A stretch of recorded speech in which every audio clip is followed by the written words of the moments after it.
Hi viewers, நான் உங்கள் பவானிஸ்ரீ. இன்றைக்கி எக் பிரியாணி தான் பார்க்க போகிறீங்க. வாங்க ரெடி பண்ணலாம். முட்டையை நம்ம வேக வச்சு எடுத்துக்கலாம்.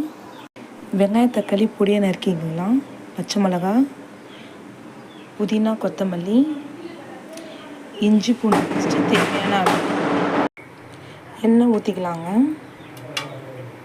எண்ணெய் காஞ்சோன்னே பட்டை, லவங்கம், சோம்பு. நான் சோம்பு எப்போவுமே சேர்த்துப்பேங்க, ஏன்னா டைஜஷனுக்கு. ஒருத்தவங்க சேர்க்க மாட்டாங்க, நான் சேர்த்துப்பேன் பசங்க சாப்பிட்றதுனால. வாங்க பிரியாணியில் போட்டுக்கலாம். வெங்காயம் போட்டுக்குங்க.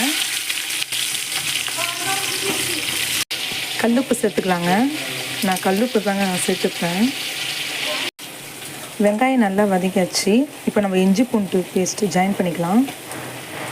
இஞ்சி பூண்டு பேஸ்ட் போட்டு வதக்கியாச்சு. இப்போ நம்ம புதினா கொத்தமல்லி சேர்த்துக்கலாம்.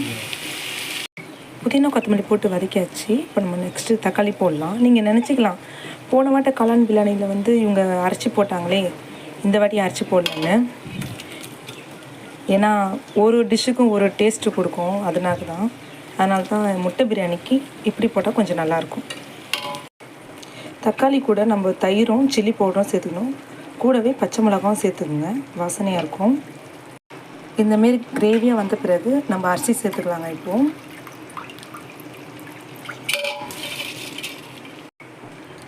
தண்ணி ஊற்றிக்கலாம். தேவையான அளவு தண்ணி ஊற்றிட்டு நம்ம தம் போட்டுக்கலாம். தேவையான அளவு தண்ணி ஊற்றியாச்சுங்க. இப்போ நம்ம தம் போட்டுடலாம். வேக வச்ச முட்டையை நம்ம இது மாதிரி உரித்து கோடி போட்டுக்கலாம். ஏன்னா ஃப்ரை பண்ணும்போது மசாலா உள்ளே இறங்குங்க, பார்த்துக்குங்க. ஃப்ரை பண்ண முட்டையை நம்ம சேர்த்துக்கலாம்.